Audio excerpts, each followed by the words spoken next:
What's happening, everyone? This is Gingy from Life Unchained, the channel where we aim to get 1% better every day. So today we're going to look at the squat. Last week we looked at the push-up progressions, so we can do our very first push-up. And then today we're going to look at the squat and the mobility work, so we can open up our hips and we can sit in the squat deeper.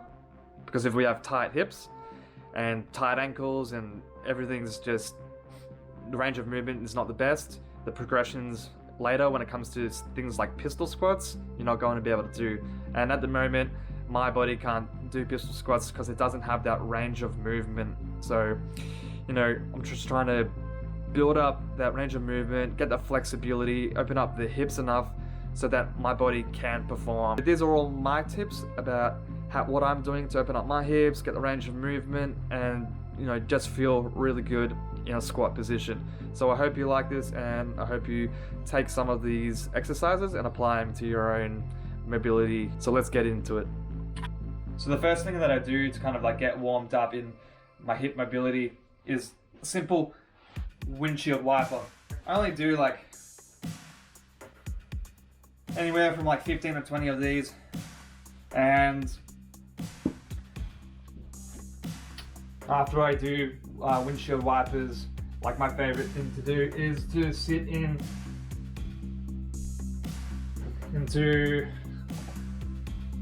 this sort of like frog position, and with your hands you can use that to move your body and butt back, and as you do that you'll feel it more in the groin area. So I aim to sit here for at least a minute. Yeah, this is one of my favorites because it feels like it's actually like opening up the hip, which is pretty good. And to come out of this one, you just want to get back to a neutral position, come forward a bit so all the pressure is off the groin, and just put like one leg in and then the other leg in. And it's probably your best way of getting out of it because it can be a bit uncomfortable. And because I'm always in that position when I come out, I always hit fire hydrants. So fire hydrants are just getting into this almost like a cat-cow position in yoga, and raising the leg to the side, keeping the torso straight. So the only thing that we're going to articulate is that hip joint. So my left leg, I'm just going to move it to the side and try and keep everything else as straight as possible. I don't want to rotate my my torso with it, so I don't want to do this. I want to keep my torso straight, as straight as possible, just to get that articulation going.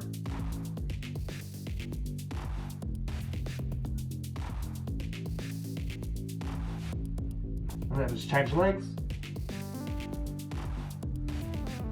The next thing that I do from there is almost like a lunge, but I just change the angle a little bit. I don't actually know what these are called.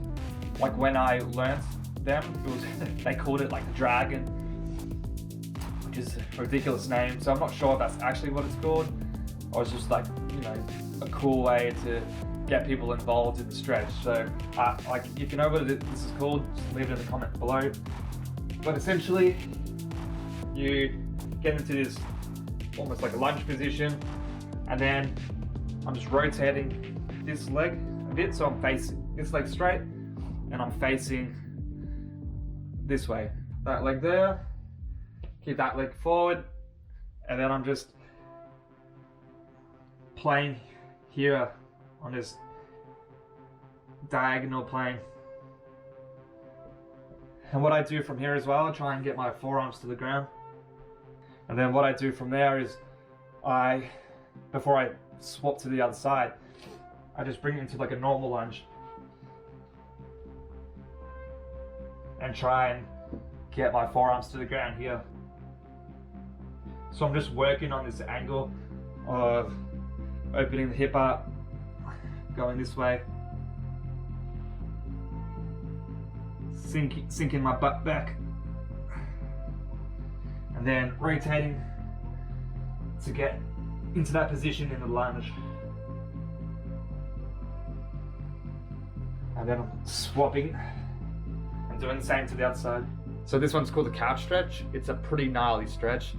cause it really works at opening up the hip, and you can really feel it if you've never sort of opened up the hips in a couple of years. You know, if you think about it, you've gone through school, you've gone through high school, gone through maybe a little bit of your adult life with not opening up your hips, and you've just been sitting in a seated position, and maybe this is the first time you're opening up your hips since then. So it's pretty gnarly, and the first time I did it, I swear I almost cried. It was a pretty gnarly stretch. Find a wall, any wall, and I'm going to put my shin up against the wall. I will do my left leg first.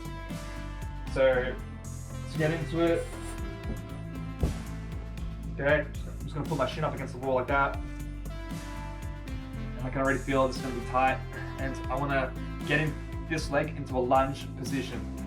So I'm just bracing myself because I hate the stretch, but I do it all the time because it's one of the most effective ones that I've found for hip openers. All right, let's do it. Feet on the ground, you're in a lunge position, and right in here it's stretching something gnarly. What we can do as well to make sure that it's working even more is we can we can kind of contract our glute, contract, and then let go, and contract it again, and then let go, and the stretch will come on 100 times more.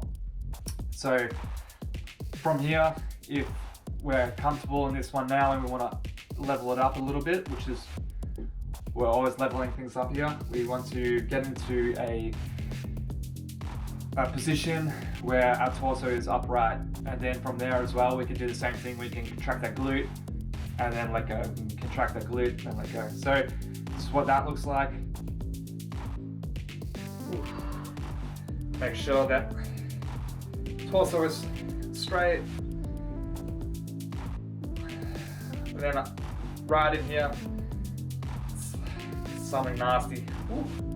You can use your hands on your thigh for support, and it actually helps you to push into that a lot more as well. I'm just gonna swap legs.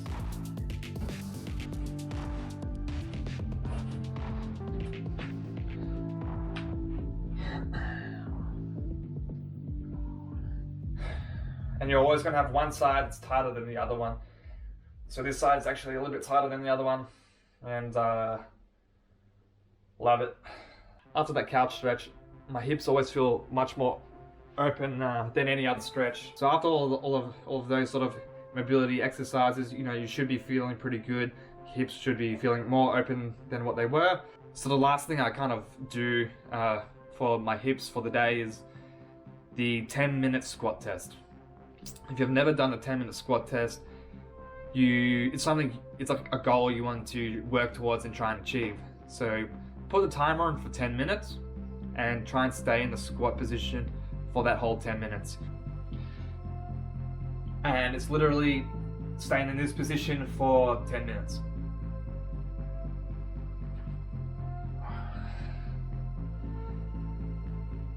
And then sometimes my shins might get a bit tight on some sides, so I work the angles of my ankle. So I try and open up my ankles up more by really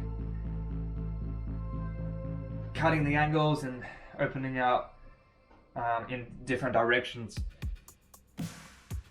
So this is the last thing that I generally do, this 10-minute squat test, and it's the best thing that you can kind of do to teach your body to just stay in this deep squat position and to learn the mechanisms of like the squat. Because in here we're opening up the ankle, we're opening up a bit of like the lower back, and we're teaching our body that this position is what we want to achieve.